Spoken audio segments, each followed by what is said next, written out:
del recién nacido. Durante el periodo neonatal finalizan muchos de los ajustes fisiológicos necesarios para la vida extrauterina del niño, por lo que es un periodo sumamente vulnerable. Las elevadas tasas de mortalidad y morbilidad neonatales ponen de manifiesto la fragilidad de la vida durante este periodo. En Estados Unidos 2/3 de las muertes que se producen en el primer año de vida ocurren en el periodo neonatal. Las muertes durante el primer año alcanzan una cifra anual que no vuelve a igualarse hasta la séptima década de la vida. 94.1 Anamnesis en pediatría neonatal. En la anamnesis perinatal debería incluirse la información siguiente: datos demográficos y sociales, nivel socioeconómico, edad, raza, antecedentes médicos de la madre y de la familia, incluyendo a los hermanos mayores, trastornos cardiopulmonares, enfermedades infecciosas, trastornos genéticos, ictericia, anemia, diabetes mellitus, problemas reproductivos previos de la madre, muerte fetal, prematuridad, sensibilización de grupo sanguíneo, problemas del embarazo actual, trabajo de parto pretérmino, valoraciones fetales, hemorragia vaginal, medicaciones, enfermedades agudas, duración de la rotura de las membranas, descripción del trabajo de parto, duración, presentación fetal, sufrimiento fetal, fiebre, y del alumbramiento, cesárea, anestesia o sedación, uso de forceps, índice de Apgar, necesidad de reanimación. 94.2 Exploración física del recién nacido. En los capítulos 9 y 590 se describen muchas de las características físicas y del comportamiento del recién nacido normal. La exploración inicial del recién nacido debe realizarse lo antes posible tras el parto. La temperatura, el pulso, la frecuencia respiratoria, el color, la presencia de signos de dificultad respiratoria, el tono, la actividad y el nivel de conciencia de los lactantes deben monitorizarse con frecuencia hasta que los valores se estabilicen. En los partos de alto riesgo, esta exploración debe hacerse en el paritorio y se debe centrar en las malformaciones congénitas, en la maduración y el crecimiento, y en los problemas fisiopatológicos que puedan interferir en la adaptación cardiopulmonar y metabólica normal a la vida extrauterina. El 3 a 5% de los recién nacidos puede presentar malformaciones congénitas de gravedades variables.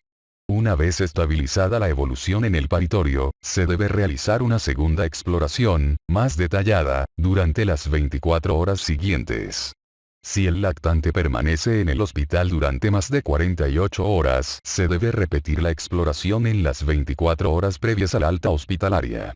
La madre debe estar presente en la exploración. Si el niño está sano, ya hay que explicarle cualquier variación anatómica por muy pequeña y aparentemente insignificante que sea, ya que puede llegar a preocupar a la familia. Las explicaciones han de hacerse con tacto y habilidad con el fin de no sembrar una alarma injustificada en unos padres que no estaban preocupados. No se debe dar de alta a ningún niño sin una exploración final, ya que algunas alteraciones, sobre todo los soplos cardíacos y la cianosis, suelen aparecer o desaparecer en el periodo neonatal inmediato o pueden apreciarse signos de enfermedades que el niño acaba de contraer. Deben controlarse el pulso, normal, 120 a 160 latidos por minuto, la frecuencia respiratoria, normal, 30 a 60 respiraciones por minuto, la temperatura, el peso, la talla, el perímetro cefálico y las dimensiones de cualquier anomalía estructural visible o palpable. Si el neonato parece enfermo o presenta un soplo cardíaco audible, se tomará la presión arterial. Algunos médicos realizan una lectura de pulsioximetría con el fin de realizar un cribado de cardiopatía congénita crítica como parte del cribado sistemático de los recién nacidos. Una saturación de oxígeno mayor o igual a 95% a las 24 horas del parto en lactantes a término aparentemente sanos tiene una sensibilidad y una especificidad más de 99% para descartar una cardiopatía congénita crítica. Los recién nacidos con valores de saturación de oxígeno menos de 95% deben someterse a un examen más detallado y posiblemente a una ecocardiografía. El procedimiento de la exploración del recién nacido requiere paciencia, suavidad y flexibilidad. Por tanto, si el niño está tranquilo y relajado cuando se inicia la exploración, se debe empezar por la palpación del abdomen o por la auscultación cardíaca, para pasar después a otras manipulaciones más molestas. Aspecto general. Durante la relajación del sueño normal puede que no haya actividad física, y esta también puede estar disminuida a causa de los efectos de enfermedades o fármacos. El lactante puede estar tumbado con las extremidades inmóviles, de manera que conserva su energía para el esfuerzo que le supone una respiración dificultosa, o puede llorar enérgicamente acompañándose del movimiento de brazos y piernas. Hay que observar tanto el tono muscular activo como el pasivo y cualquier postura inusual. Los movimientos temblorosos y toscos con dioclonía de los tobillos o de la mandíbula son más frecuentes y menos significativos en los recién nacidos que a cualquier otra edad. Tales movimientos suelen producirse durante los periodos de actividad del niño, mientras que las sacudidas convulsivas aparecen cuando está tranquilo. El edema puede confundirse con una buena nutrición. La presión puede o no dejar fobia, pero cuando la piel de los dedos de manos y pies está distendida por el líquido pierde los pliegues normales. El edema de los párpados suele deberse a la irritación provocada por la administración de nitrato de plata. El edema generalizado puede asociarse a prematuridad, hipoproteinemia secundaria a eritroblastosis fetal grave, anasarca no inmunitaria, nefrosis congénita o síndrome de Hurler, o puede ser de etiología desconocida. El edema localizado sugiere una malformación congénita del sistema linfático. Si está limitado a una o varias extremidades de una niña recién nacida, puede ser la primera manifestación de un síndrome de Turner. Piel. El color rojo oscuro o la lividez violácea del niño que llora, cuyo color se oscurece mucho con el cierre de la glotis antes del llanto enérgico, y la cianosis inocua, acrocianosis, de manos y pies, sobre todo cuando las extremidades están frías, ponen de manifiesto una inestabilidad vasomotora y una circulación periférica lenta. Otro signo de inestabilidad circulatoria generalizada es el moteado, que puede asociarse a enfermedades graves o deberse a una fluctuación transitoria de la temperatura cutánea. La división extraordinaria por el color del cuerpo desde la frente hasta el pubis en una mitad roja y otra pálida se conoce como cambio de color en arlequín, un cuadro transitorio e inocuo.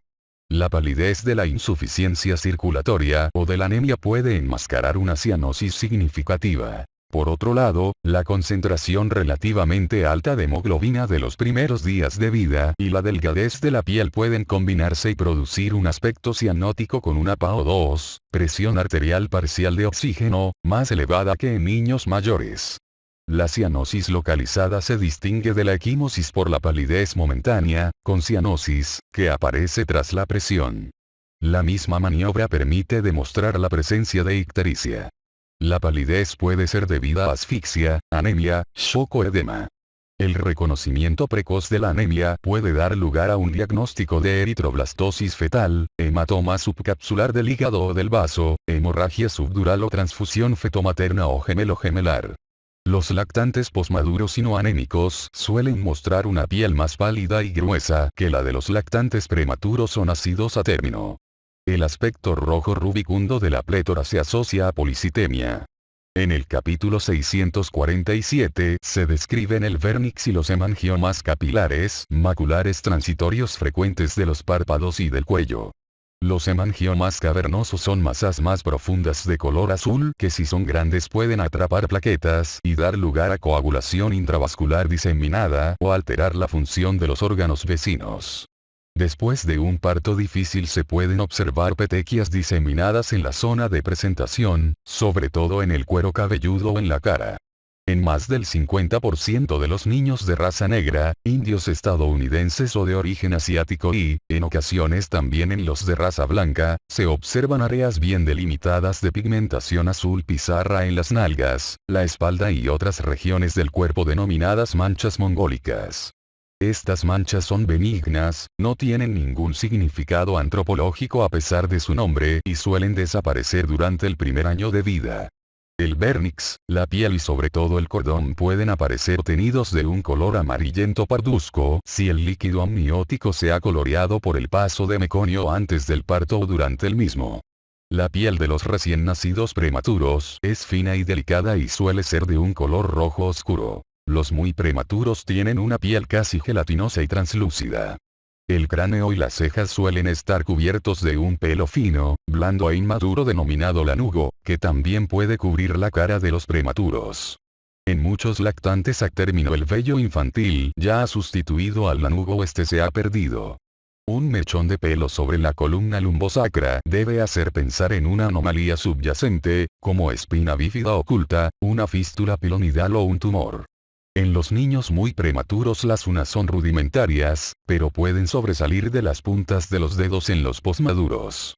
Estos pueden mostrar una piel descamada con aspecto de pergamino, figura 94.1, que si alcanza un grado intenso debería hacer pensar en una ictiosis congénita. Muchos lactantes desarrollan pápulas pequeñas y blancas sobre una base eritematosa en los 3 primeros días de vida. Esta erupción benigna denominada eritema tóxico persiste hasta una semana, contiene eosinófilos y suele distribuirse por la cara, el tronco y las extremidades. La melanosis pustulosa es una lesión benigna que aparece sobre todo en los neonatos de raza negra, contiene neutrófilos y se manifiesta en el nacimiento como una erupción vesículo-pustulosa alrededor de la barbilla, el cuello, la espalda, las extremidades y las palmas o las plantas. Suele persistir durante 2 a 3 días. Es necesario distinguir estas dos lesiones de otras erupciones vesiculosas más peligrosas como el herpes simple y la enfermedad estafilocócica cutánea. Las bandas amnióticas pueden afectar a la piel, a las extremidades, amputación, anillos de constricción, sindactilia, a la cara, hendiduras, o al tronco, defectos de la pared torácica o abdominal. Su etiología no está clara, pero puede estar relacionada con una rotura de las membranas amnióticas o un compromiso vascular con formación de bandas fibrosas. La fragilidad y la flexibilidad excesivas de la piel asociadas a hipermovilidad articular hacen pensar en un síndrome de Ehlers-Danlos, un síndrome de Marfan, aranodactilia con contracturas congénita u otros trastornos de la síntesis del colágeno. Cráneo. Se debe trasladar a una gráfica de crecimiento el perímetro cefálico para descartar la presencia de microcefalia y megaloencefalia. El cráneo puede estar moldeado, sobre todo si el lactante es el primogénito y la cabeza ha estado encajada durante bastante tiempo en el canal pélvico. Los huesos parietales suelen superponerse sobre el occipital y el frontal. La cabeza de los lactantes nacidos mediante cesárea o en una presentación de nalgas se caracteriza por ser redonda. Se deben determinar mediante palpación las líneas de las suturas y el tamaño y el estado de las fontanelas anterior y posterior.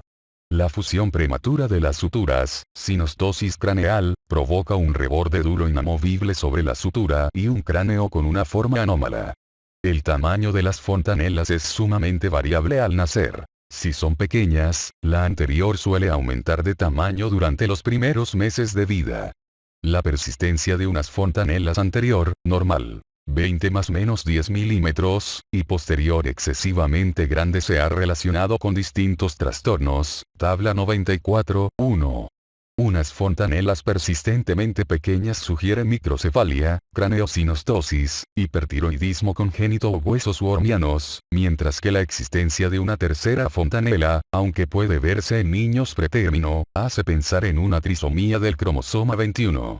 En el área adyacente al vértice de la sutura sagital de los huesos parietales pueden encontrarse áreas blandas, craneotabes, que son más frecuentes en los prematuros y en los lactantes que han estado expuestos a compresión uterina.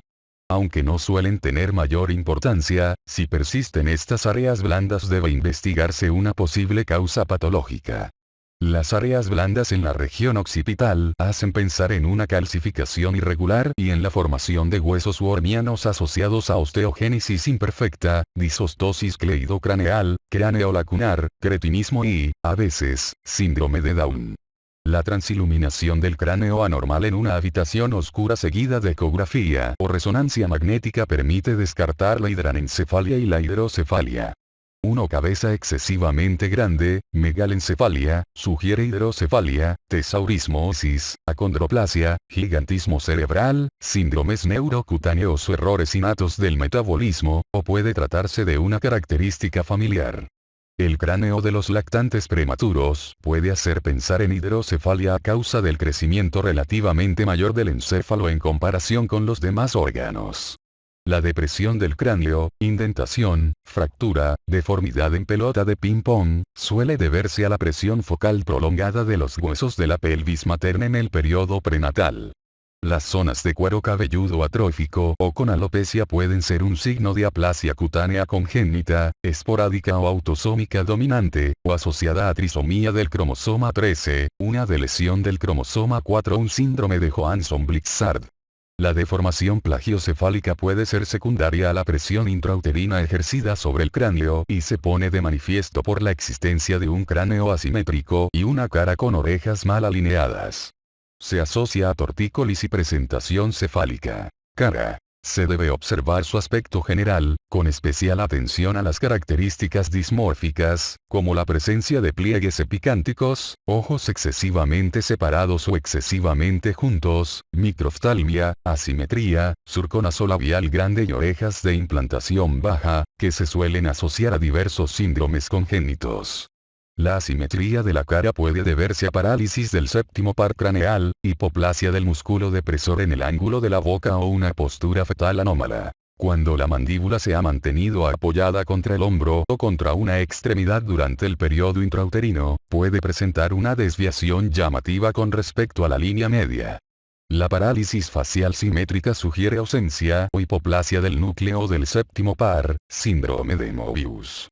Ojos. Si se levanta al niño y se le inclina suavemente hacia adelante y atrás, los párpados suelen abrirse de forma espontánea. Esta maniobra, una combinación de reflejos del laberinto y el cuello, permite una mejor inspección de los ojos que la separación forzada de los párpados. Las hemorragias conjuntivales y retinianas suelen ser benignas. Las retinianas son más frecuentes en los partos con ventosa o con forceps que en los partos por vía vaginal y menos frecuentes con el parto por cesárea. Suelen ser bilaterales, intrarretinianas y se localizan en el polo posterior. En la mayoría de los recién nacidos, 85%, desaparecen hacia la segunda semana de vida, y en todos los casos ya no se encuentran en la cuarta semana. A partir de las 28 a 30 semanas de gestación aparecen los reflejos pupilares. Hay que inspeccionar el iris para descartar la presencia de colobomas y heterocromía. Una córnea de un diámetro superior a 1 centímetro en un recién nacido a término, que presenta además fotofobia y lagrimeo, debe hacer pensar en un glaucoma congénito y obliga a una consulta oftalmológica inmediata. La presencia de reflejos rojos bilaterales sugiere la ausencia de cataratas o de patología intraocular.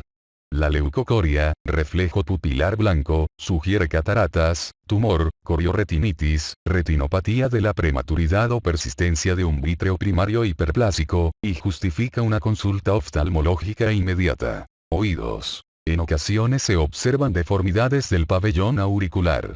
Los plicomas cutáneos preauriculares unilaterales o bilaterales son frecuentes. Cuando son pediculados pueden ligarse firmemente por su base, lo que provoca una gangrena seca que acaba por desprenderlos. La membrana timpánica se ve con facilidad con el otoscopio a través del conducto auditivo externo corto y recto, y suele ser de color gris mate. Nariz. La nariz puede estar ligeramente obstruida por moco acumulado en las estrechas narinas. Los orificios nasales deben ser simétricos y permeables. Puede haber luxación del cartílago desde el surco vomeriano, lo que provoca asimetría de las narinas.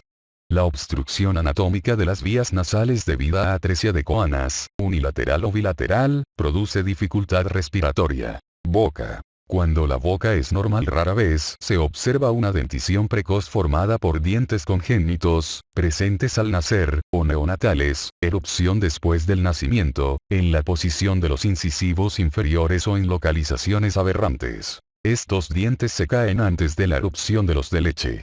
Este tipo de dientes aparece en los síndromes de Ellis-Van Creveld, de Ayerman-Streiff y otros. No suele estar indicada su extracción. La erupción prematura de los dientes de leche es aún más rara. Hay que inspeccionar el paladar duro y el blando para descartar una hendidura completa o submucosa, y comprobar el contorno para ver si el arco es excesivamente alto o si la úvula es bífida. A cada lado del rafe del paladar duro puede encontrarse una acumulación de células epiteliales llamadas perlas de Epstein. En las encías pueden aparecer también quistes de retención de un aspecto similar. Ambos desaparecen de forma espontánea, por lo general a las pocas semanas del nacimiento. En los pilares amigdalinos anteriores pueden encontrarse, sobre todo en el segundo o tercer día de vida, acumulaciones de pequeños folículos blancos o amarillos o úlceras sobre una base eritematosa. Su etiología es desconocida y desaparecen sin tratamiento en 2 a 4 días. Los recién nacidos no presentan salivación activa. La lengua es relativamente grande. El frenillo puede ser corto, anquiloglosia o lengua anclada, pero rara vez o nunca es motivo para cortarlo. Si se observan problemas a la hora de alimentarlo, leche materna o biberón, y el frenillo es corto, puede estar indicada su resección, frenulotomía o frenotomía.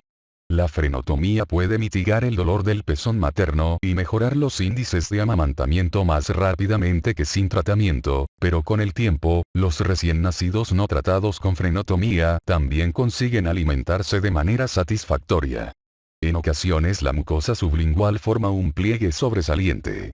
Las mejillas aparecen llenas tanto en su lado bucal como en el externo por una acumulación de grasa que forma las almohadillas de succión.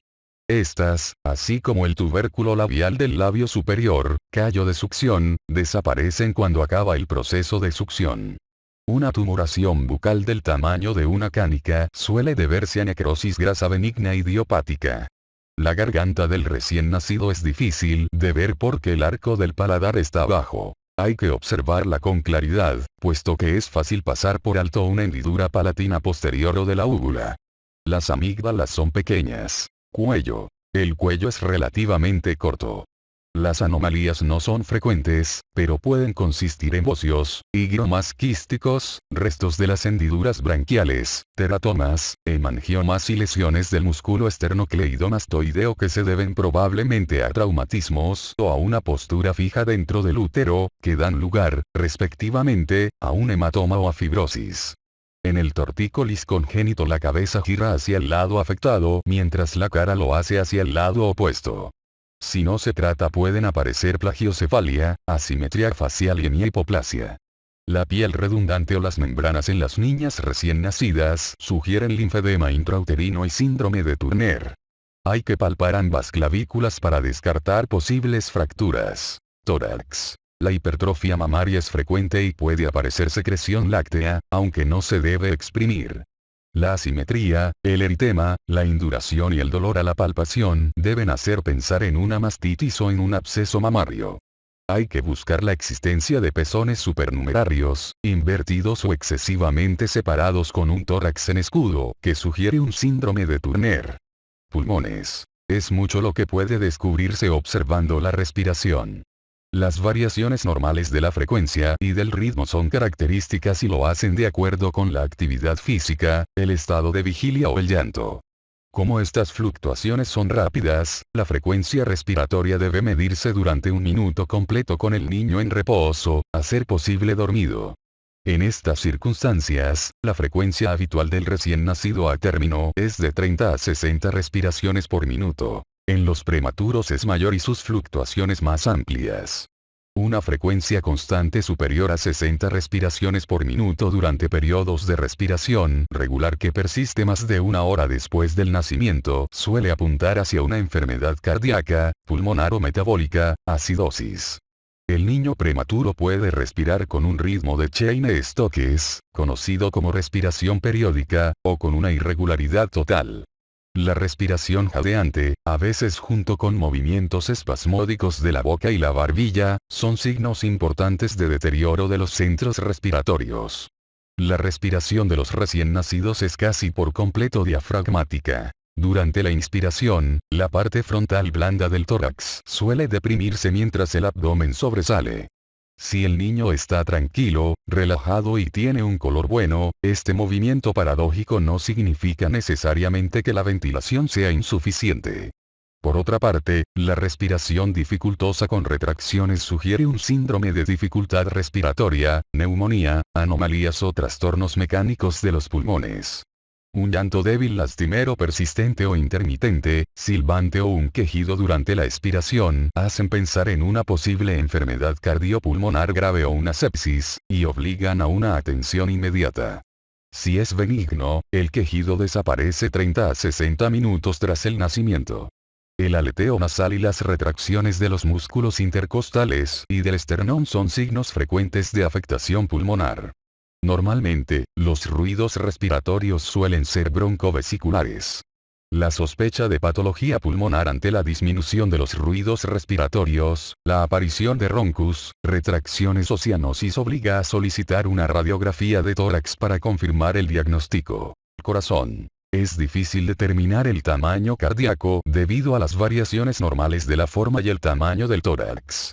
Hay que localizar el corazón para descartar una dextrocardia. Los soplos transitorios suelen indicar el cierre del conducto arterioso.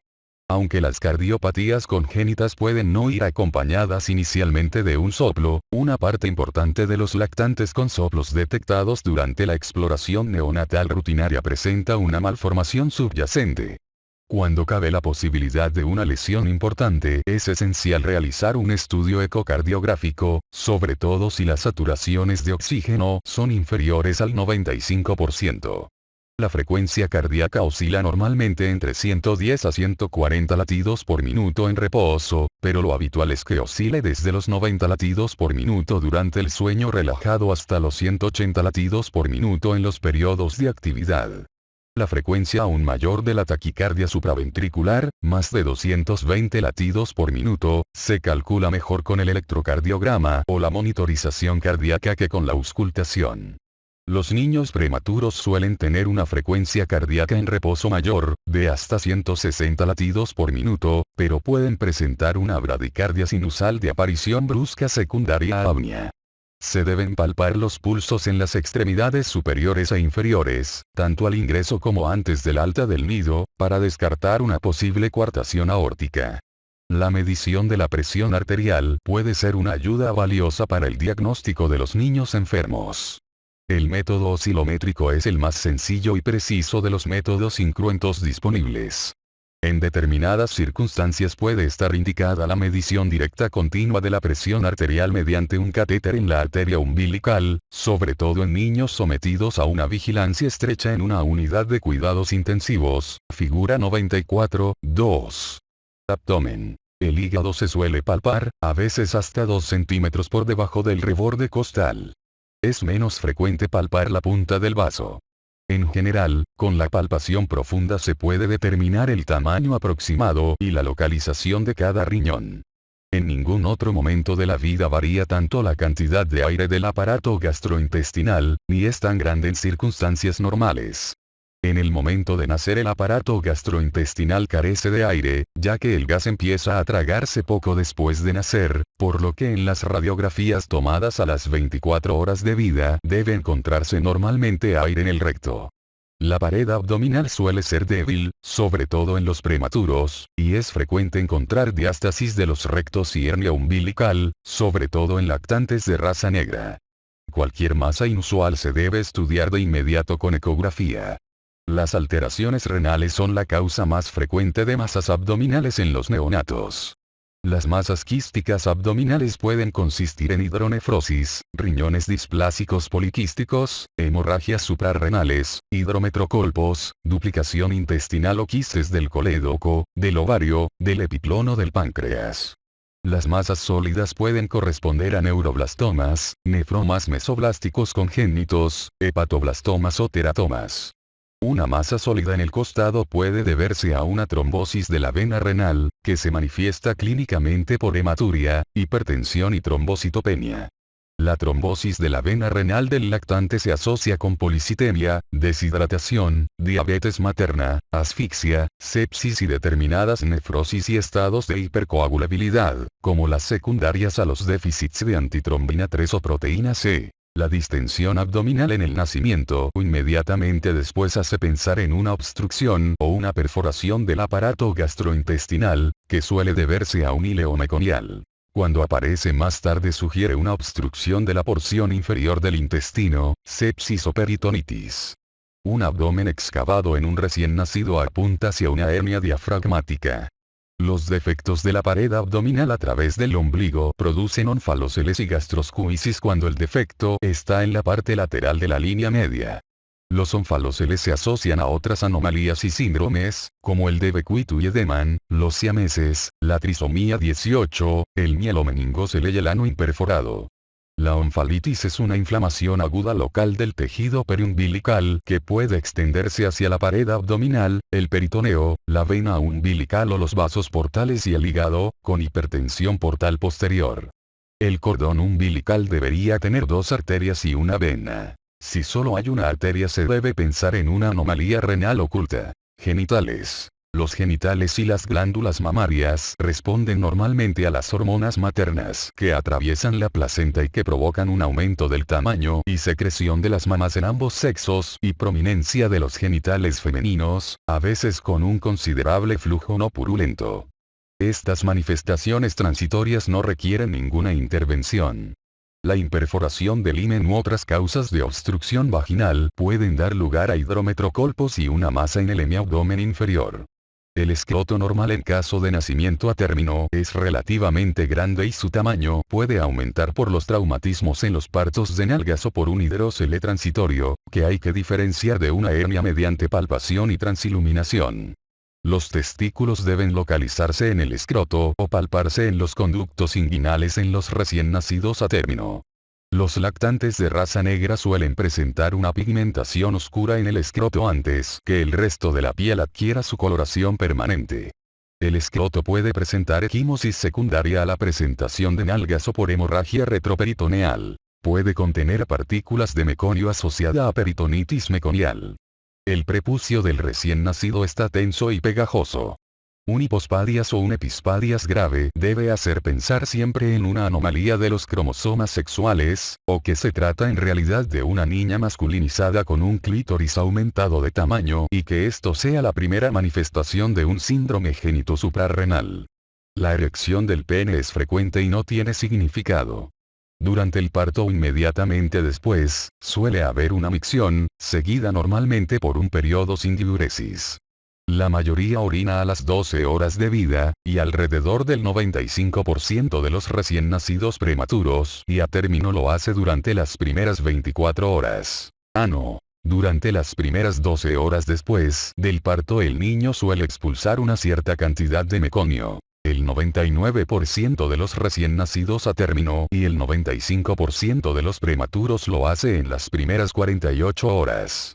El ano imperforado no siempre es visible y a veces hay que comprobar la permeabilidad introduciendo suavemente el dedo meñique o una sonda rectal.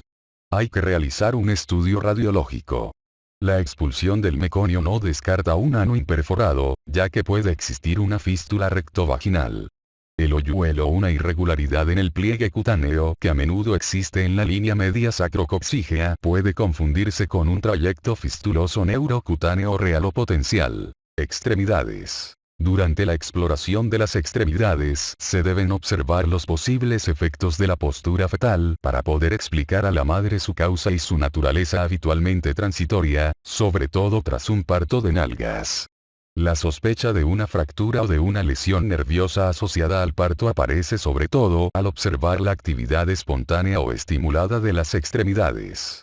Hay que examinar con detalle las manos y los pies para descartar polidactilias, sindactilias o patrones anormales de dermatoglifos, como el pliegue simiesco. También hay que evaluar con maniobras específicas las caderas de todos los recién nacidos para descartar una luxación congénita. Exploración neurológica. Las enfermedades neuromusculares intrauterinas que se asocian con una limitación de los movimientos fetales provocan un conjunto de signos y síntomas que son independientes de la enfermedad específica. Las deformaciones posturales graves y las contracturas dan lugar a artrogriposis. Otras manifestaciones de enfermedad neuromuscular fetal son la presentación de nalgas, el polidramnios, la incapacidad para respirar al nacer, la hipoplasia pulmonar, la luxación de las caderas, los testículos no descendidos, las costillas finas y el pie equinovaro. Muchos trastornos congénitos se manifiestan en forma de hipotonía, hipertonía o convulsiones. 94.3 Tratamiento inicial y de rutina en el paritorio. Los lactantes de bajo riesgo pueden colocarse inicialmente sobre el abdomen de la madre tras el alumbramiento. La limpieza de secreciones de la boca mediante una aspiración suave con una jeringa o una sonda de goma blanda puede ser de ayuda en caso de que haya una gran cantidad de líquido en la boca o las fosas nasales. En países de recursos escasos, la limpieza de la cara, la nariz y la boca con un paño suave puede ser tan eficaz como el método de jeringa. No obstante, la mayoría de los recién nacidos respira de forma espontánea sin dificultades y no necesitan ningún método para limpiar sus vías respiratorias. La mayor parte de los lactantes que parecen estar sanos pueden permanecer junto a su madre para facilitar el establecimiento del vínculo materno y la lactancia. La demora en el pinzamiento del cordón umbilical, unos 30 segundos, puede disminuir la incidencia de anemia en la lactancia. Si se sospechara dificultad respiratoria, se trasladará al niño a un lugar cálido para su observación. El índice de Apgar es un método práctico para evaluar de manera sistemática a los recién nacidos justo después del parto, tabla 94, 2. Una puntuación baja puede deberse a sufrimiento fetal, pero también a otros factores como la prematuridad o a los efectos de fármacos administrados a la madre durante el trabajo de parto, tabla 94, 3. El índice de Apgar no sirve para predecir el pronóstico del desarrollo neurológico. De hecho, la puntuación es normal en la mayoría de los pacientes que después presentan parálisis cerebral, y la incidencia de esta es muy baja en lactantes con índices de Apgar de 0 a 3 a los 5 minutos, pero mayor que en los lactantes con índices de 7 a 10. El índice de Apgar bajo y el pH en la sangre de la arteria umbilical permiten predecir la mortalidad neonatal. Un índice de 0 a 3 a los 5 minutos de vida es una situación poco frecuente, pero predice de manera más fiable la mortalidad neonatal que un valor del pH de la arteria umbilical de 7 o menos, en recién nacidos a término y pretérmino. La presencia conjunta de estas dos variables aumenta el riesgo relativo de muerte neonatal en lactantes a término y pretérmino, tabla 94, 4. Los lactantes que son incapaces de iniciar la respiración deben ser reanimados de inmediato y recibir una vigilancia estrecha. Mantenimiento del calor corporal. Los recién nacidos corren el riesgo de perder calor y de desarrollar hipotermia por varios motivos. En relación con el peso corporal, la superficie de los recién nacidos es unas 3 veces mayor que la del adulto. La generación de calor corporal depende en gran medida del peso corporal, pero la pérdida de calor depende del área de superficie. En los niños con bajo peso al nacer y en los lactantes pretérmino, la capa aislante de tejido subcutáneo es más fina. Se calcula que el porcentaje de pérdida de calor es unas 4 veces mayor en el recién nacido que en el adulto. En las condiciones habituales del paritorio, 20 a 25 grados, la temperatura cutánea del recién nacido disminuye alrededor de 0,3 grados por minuto, y la temperatura corporal central lo hace a razón de 0,1 grados por minuto en el periodo neonatal inmediato. Como consecuencia, se observa una pérdida acumulada de calor de 2 a 3 grados en la temperatura corporal central, correspondiente a una pérdida de calor de unas 200 kilocalorías por kilo. Esta pérdida de calor se produce por 4 mecanismos. 1. Convección de la energía calórica hacia el aire más frío de alrededor. 2. Conducción del calor a los materiales más fríos sobre los que reposa el niño. 3. Radiación del calor desde el niño a otros objetos próximos más fríos. Y 4. Evaporación desde la piel y los pulmones. Los recién nacidos a término expuestos al frío después del nacimiento pueden desarrollar acidosis metabólica, hipoxemia, hipoglucemia y aumento de la excreción renal de agua y solutos debido a sus esfuerzos para compensar la pérdida de calor. La producción de calor se incrementa al aumentar el índice metabólico y el consumo de oxígeno, y en parte mediante la liberación de noradrenalina, que induce termogénesis sin temblor por oxidación de las grasas, sobre todo de la grasa parda. Además, la actividad muscular tiende a aumentar. Los lactantes hipoglucémicos o hipóxicos no pueden elevar su consumo de oxígeno cuando se exponen a ambientes fríos, por lo que disminuye su temperatura central. Después del trabajo de parto y del parto vaginal, muchos recién nacidos presentan una acidosis metabólica leve o moderada que intentan compensar con hiperventilación, pero este recurso resulta más difícil para los niños con depresión del sistema nervioso central, asfixia, fármacos, o en los expuestos al estrés del frío en el paritorio. Por tanto, para reducir la pérdida de calor, se debe secar al neonato y cubrirlo con mantas o ponerlo bajo un calentador radiante.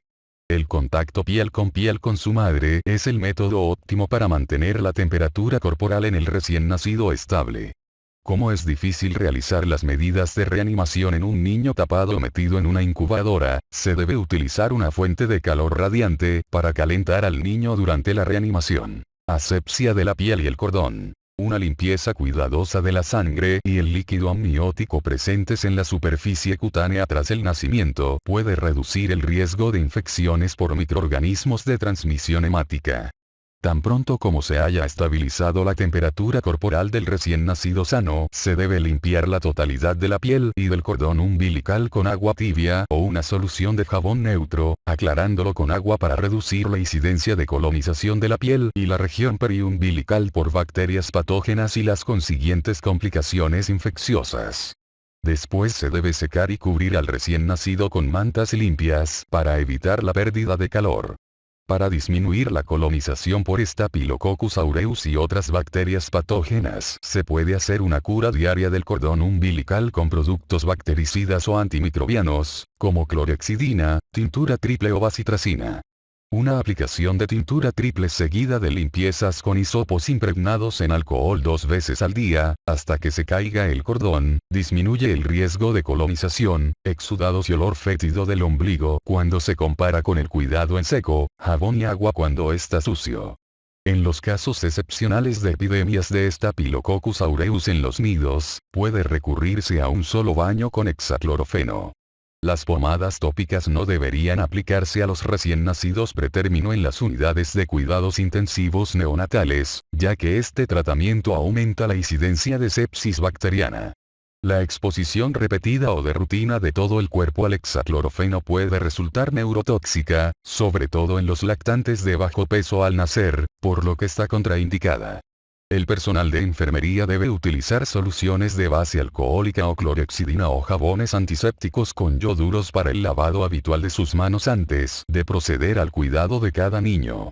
Es esencial un lavado inicial estricto hasta los codos durante 2 minutos y de 15 a 30 segundos en el segundo lavado, tanto para el personal como para los visitantes que entran en el nido. Otras medidas. Hay que proteger los ojos de todos los lactantes, incluidos los nacidos mediante cesárea, contra la oftalmia gonocócica neonatal mediante la aplicación de una banda de 1 centímetro de eritromicina al 0,5% o pomadas oftálmicas estériles de tetraciclina al 1% en cada saco conjuntival inferior.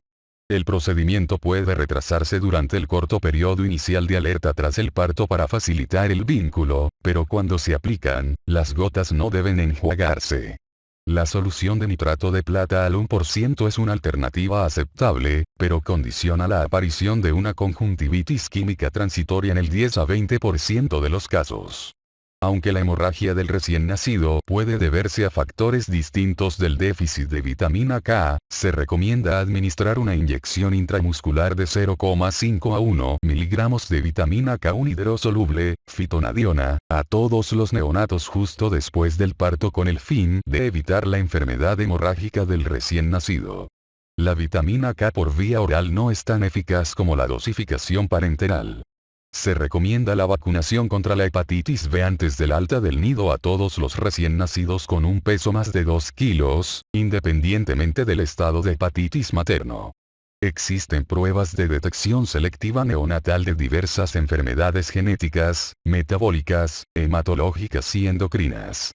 Todos los estados de Estados Unidos tienen programas de detección neonatal, pero las pruebas exigidas varían de uno a otro en función de la prevalencia de la enfermedad, las tasas de detección y los costes. Los trastornos, y sus tasas, que se diagnostican con más frecuencia son hipotiroidismo, 52 por 100.000 recién nacidos, fibrosis quística, 30 por 100.000, hemoglobinopatías, 26 por 100.000, déficit de la deshidrogenasa de la cilcoenzima A de cadena media, 6 por 100.000, galactosemia, 5 por 100.000, fenilcetonuria, 5 por 100.000, e hiperplasia suprarrenal, 5 por 100.000. Para ser eficaces en identificar precozmente y tratar con rapidez las enfermedades tratables, los programas de detección no solo deben incluir pruebas de laboratorio de alta calidad, sino también el seguimiento de los lactantes con resultados anómalos, la educación, el asesoramiento y el apoyo psicológico a las familias, y la derivación rápida del neonato para un diagnóstico preciso y su tratamiento. Los trastornos de la audición, una morbilidad grave que afecta al desarrollo del habla y del lenguaje, pueden ser graves en 2 de cada 1000 nacimientos, y afectan de forma global a 5 de cada 1000 recién nacidos. Se debe hacer una detección selectiva universal de la hipoacusia en todos los neonatos para asegurar una intervención adecuada y rápida. El cribado universal mediante pulsioximetría permite detectar precozmente una cardiopatía congénita cianótica dependiente del conducto arterioso. El cribado universal de la hiperbilirrubinemia debe abarcar la valoración del riesgo en todos los lactantes con una determinación de los valores séricos o transcutáneos de bilirrubina antes de la alta hospitalaria. Se recomienda el cribado universal para la displasia de cadera congénita mediante la exploración física con las maniobras de Ortolani, sensación de que se reduce la cadera luxada, y de Barlow, luxación de cadera inestable desde el acetábulo, pero no está indicada la ecografía de cadera sistemática. En ausencia de factores de riesgo, no es necesario medir los valores de hematocrito ni de glucemia. 94.4 Cuidados en la unidad de neonatos sanos, nido. Una vez explorados, los recién nacidos sanos que no son de alto riesgo pueden ser trasladados a una unidad de neonatos sanos, normales, o a la habitación de la madre si el hospital dispone de habitaciones compartidas. La cuna, preferiblemente de plástico transparente para facilitar la visibilidad y la atención, debe limpiarse con frecuencia. Todos los cuidados profesionales deben realizarse en la cuna, incluidos la exploración física, el cambio de pañales, la medición de la temperatura, la limpieza de la piel y otros procedimientos que, de llevarse a cabo en otro lugar, podrían convertirse en un foco de contacto y, posiblemente, en una vía para las infecciones cruzadas. La ropa corporal y de cuna debe ser mínima, solo la necesaria para la comodidad del niño. La temperatura de la sala debe mantenerse alrededor de los 22 a 26 grados. La temperatura del niño debe medirse en la axila. Aunque los intervalos entre los registros dependen de muchas circunstancias, no deben ser inferiores a 4 horas durante los 2 a 3 primeros días y a 8 horas después. Los límites normales de la temperatura axilar oscilan entre 36,5 y 37,4 grados. En cuanto al peso, basta con registrarlo al nacer y después una vez al día. Los recién nacidos sanos deben colocarse en decúbito supino para disminuir el riesgo de muerte súbita del lactante. El vernix se descama espontáneamente al cabo de 2 a 3 días y gran parte se adhiere a las ropas, por lo que deben ser cambiadas a diario. Los pañales deben comprobarse antes y después de cada toma y siempre que el niño llore, y se deben cambiar si están mojados o sucios. La zona perianal puede limpiarse con toallitas especiales para lactantes o con jabón neutro y agua tibia. El meconio y las heces deben ser limpiados de las nalgas con un algodón estéril humedecido con agua estéril. No debe retraerse el prepucio de los niños varones. Los lactantes deben cumplir una serie de criterios mínimos para ser dados de alta hospitalaria, tabla 94.5. Los lactantes pretérmino tardíos, 34 a 36 semanas, y los lactantes de alta precoz, menos de 48 horas, o muy precoz, menos de 24 horas, tienen más riesgo de reingreso hospitalario. El alta precoz requiere un seguimiento ambulatorio en el domicilio, personal de enfermería, o en la consulta en el transcurso de las 48 horas siguientes.